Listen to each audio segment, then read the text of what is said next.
कांग्रेस के प्रदेश प्रभारी सुखजिंदर सिंह रंधावा ने पीसीसी में फीडबैक ली।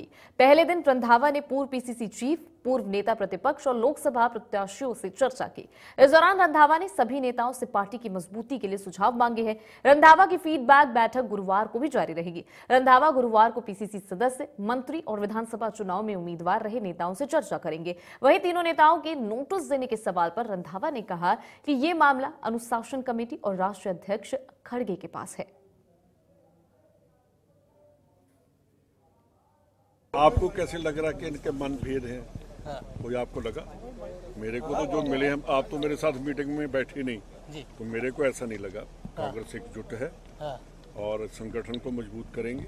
संगठन की बात की है और हर आदमी ने अपने अपनी सजेशन दी है कि कैसे संगठन को मजबूत करना है और कैसे लोगों में जाना है, क्या जो हमारे काम है उनका प्रचार कैसे करना है। वो सभी आपने कहा था कि पूरे मसले को बहुत जल्दी सॉर्ट आउट कर लिया जाएगा, लेकिन क्लीन चिट कईयों को तो मैं उनको सुन तो लूँ। पहली बार ही आया हूँ, उनके साथ चर्चा कर रहा हूँ, बातचीत कर रहा हूँ, सभी के व्यूज ले रहा हूँ। जो जिन्होंने पार्लियामेंट की इलेक्शन लड़ी है वो मेरे कल उन्होंने आज मेरे को कहा कि हमें कभी किसी ने बुलाया नहीं, पहली दफ़ा मैंने कह रहे कि आपने हमें बुलाया है। कल डिस्ट्रिक्ट प्रेसिडेंट जितने भी हैं उनसे, जो जिन्होंने इलेक्शन लड़ी है, कंटेस्टेड कैंडिडेट्स हैं जो हमारे हारे हुए, कल उनसे भी बात मिलूंगा। सर आखिरी सवाल कह रहे हैं कि आपने मैं बैठा हूँ क्योंकि मैं आप संगठन से हूँ और जब तक वर्कर को और लीडर्स को ना सुना जाए उतनी देर तक मुझे भी पूरी फीडबैक नहीं मिलेगी।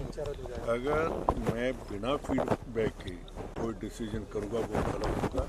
हर आदमी का व्यूज़ लूँगा, उनकी बात सुनूँगा, उनके जो हैं कि जो उन्होंने काम किया, कैसे करना है, कैसी बीजेपी के या दूसरी पार्टियों के बारे में सभी। राजस्थान में क्या सर नेतृत्व परिवर्तन? मेरे वर्कर को ये मेरे से पूछ सकते हैं जी क्वेश्चन। वो मुझे सर 3 नेताओं को जो नोटिस दिए गए थे उसका कब तक निपटारा? देखिए वो मेरे पास नहीं है, वो खड़गे जी के पास उनकी गया है जवाब।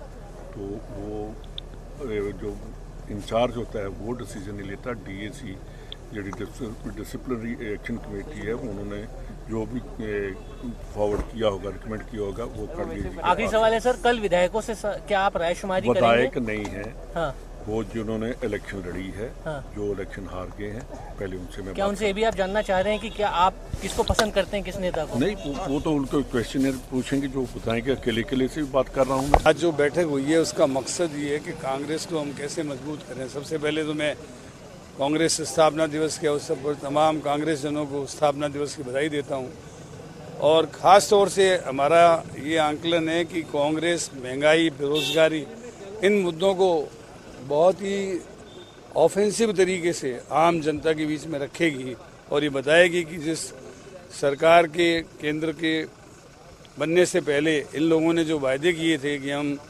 महंगाई को कम करेंगे, बेरोजगारी दूर करेंगे, 2 करोड़ लोगों को प्रतिवर्ष रोजगार देंगे, हर एक के खाते में 15 लाख रुपए डालेंगे, किसानों की इनकम को दुगनी करेंगे, डॉलर सस्ता करेंगे, महंगाई को कम करेंगे, ये सब खोखले वायदे साबित हुए। इन सब को आम जनता तक पहुंचाने की आवश्यकता है और हम सब मिलकर और एकजुट होकर के चुनाव में जाएंगे। निश्चित रूप से बीजेपी को शिकस्त मिलेगी। अच्छा है कि उन्होंने लोकसभा प्रत्याशियों को सबको इस बार अब यहाँ याद किया है और पूछा है कि आगे की क्या स्ट्रैटेजी रहेगी आपके अपने क्षेत्र में, पहले क्या दिक्कतें थीं जिन वजह से पार्टी जीत नहीं पाई आपके क्षेत्र में, और उस बारे में विस्तार से सभी ने अपनी बात रखी है।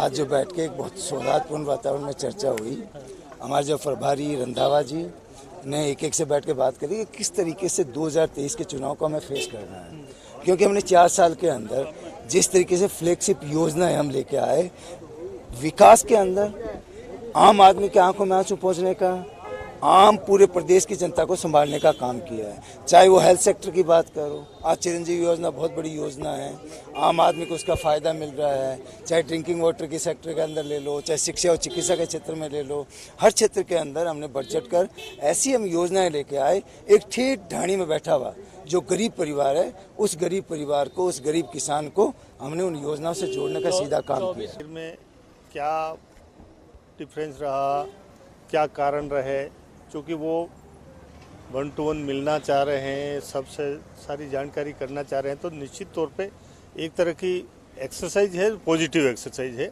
होनी भी चाहिए। जो प्रभारी इस तरह से बारीकी से मेहनत करेंगे तो अंदर से बाहर बात निकल के आएगी भी सही और उसको सुधार का पूरा मौका मिलेगा।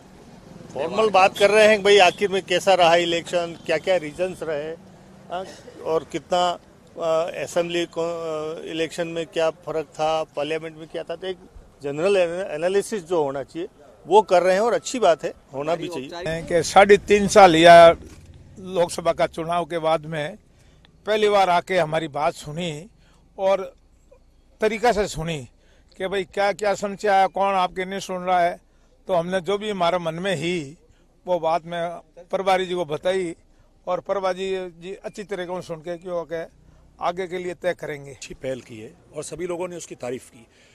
चूँकि 25 की 25 लोकसभा हम लोग हारे हुए थे तो उन कैंडिडेट को बुला के सारी बात की कि वहाँ क्या प्रॉब्लम्स है, चुनाव हम कैसे हारे, क्या अंतर रहा, आज की क्या स्थिति है, आगे विधानसभा चुनाव में क्या हो सकता है, लोकसभा चुनाव कैसे जीतेंगे, विधानसभा का चुनाव कैसे जीतेंगे, कार्यकर्ता कैसे बूस्टअप हो सकता है, जो कमियां रही है वो कमियां कैसे पूरी होगी।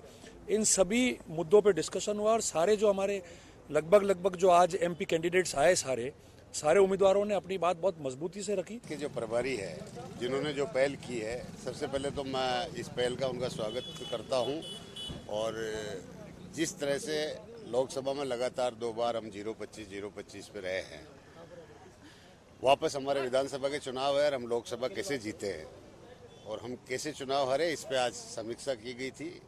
हमने भी कुछ बातें उनको बताई है, उन्होंने भी कुछ बातें हमें बताई है। धन्यवाद देना चाहेंगे कि उन्होंने जो सभी लोकसभा प्रत्याशी थे, हारे हुए थे, उसकी समीक्षा के लिए आज बैठक रखी और एक बहुत ही हम यूँ कहें कि बहुत फ्रूटफुल चर्चा ये रही कि क्या कारण रहे जिसकी वजह से हम एक भी सीट नहीं जीत पाए और आगे उन सीट्स को कैसे जीत सकते हैं, क्या रणनीति बना सकते हैं, किस तरीके से एकजुटता से बात कर सकते हैं। उन्होंने सभी बात को बहुत गंभीरता से सुना भी और जो सुझाव आए उसको इम्प्लीमेंट करने का जो है वो आश्वासन।